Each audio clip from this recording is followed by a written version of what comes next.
Thornton Heath, part of the South London borough of Croydon. The people of Brigstock Road are going about their business. This is an ordinary high street, shaped by a generation of immigration. 45% of the community are from black and ethnic minority backgrounds. Now they are wrestling with another wave of newcomers.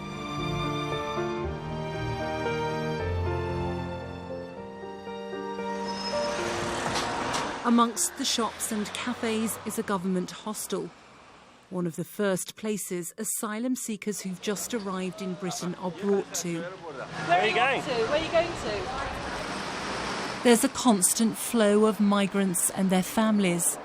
They stay here just a few days before being dispatched around the country to wait for their applications to be processed. Most have so little English they are unable to explain for themselves why Britain should take them in.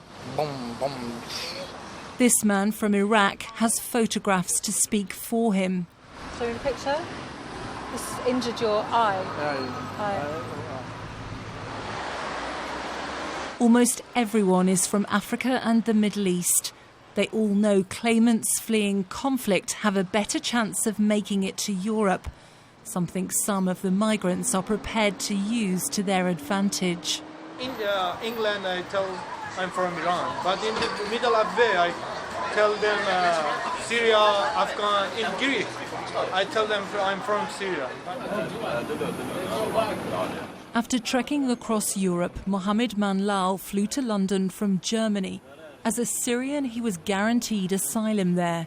Instead, he shows us with pride his application to stay in Britain. I told them I'm Syrian, I came to refugee.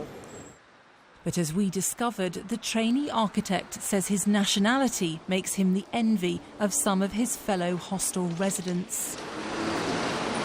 Some people told the government, house office, they are Syrians. I don't know how. Maybe just say we are Syrians. Maybe they give to their fake papers. Yeah, just like that.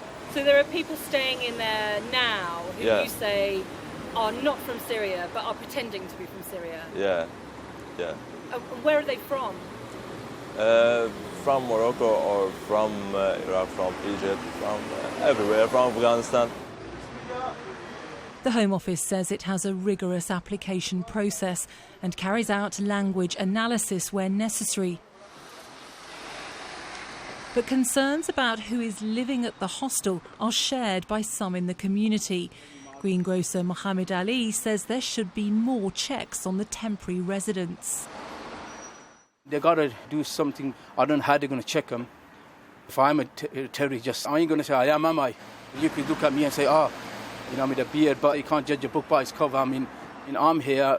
I've been born and bred here. I wouldn't want anything to happen to my family. End of the day, you understand? Do you feel sorry for them? Yeah, of course, feel sorry for them. I'm a Muslim as well. When you see people suffering, if you got a heart, you feel for people, and you get me. You get people there walk past and say, can I take something? Do you mind? If they ask, I don't mind, I give them.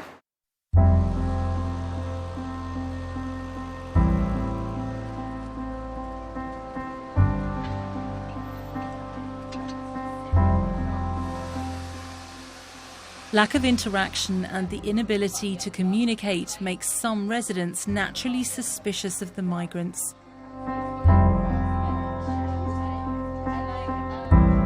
The women's hairdressers is not where they are likely to spend what little money they have. Ross Messer says the whole issue of immigration has reached tipping point. You can't just keep letting everybody in because there's just not the room.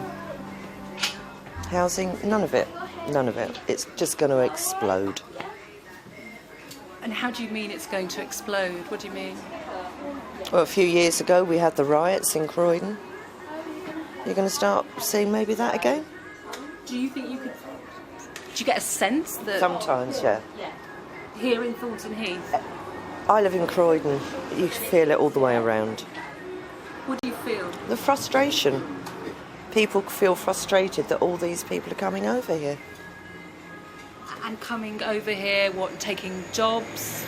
Taking jobs, the hospital, the schools. Schools are having to be built, and these people can't even speak the language. And what's the answer, do you think? Close the barriers. Close them down so people can't keep coming in. No more migration? Not really, no. Zero migration. We're thankful that we've got electricity. I've got a barber, he's cutting my hair. My mum and dad are still alive. You know, they haven't been shot or bombed. So if I was to live that life, I would do exactly the same thing. Do you think, therefore, that Britain should have unlimited migration, that anybody who wants to come from a war zone, Iraq, Syria, should be allowed to come to Britain? If need be, and they're suffering. But what do you say to people who are in this area and say, look, you can't have an endless flood of migrants coming to Britain because the schools and the hospitals can't cope, and that ultimately you will lose the cultures and traditions of the country, and if English is no longer the first language in a lot of areas and amongst a lot of people?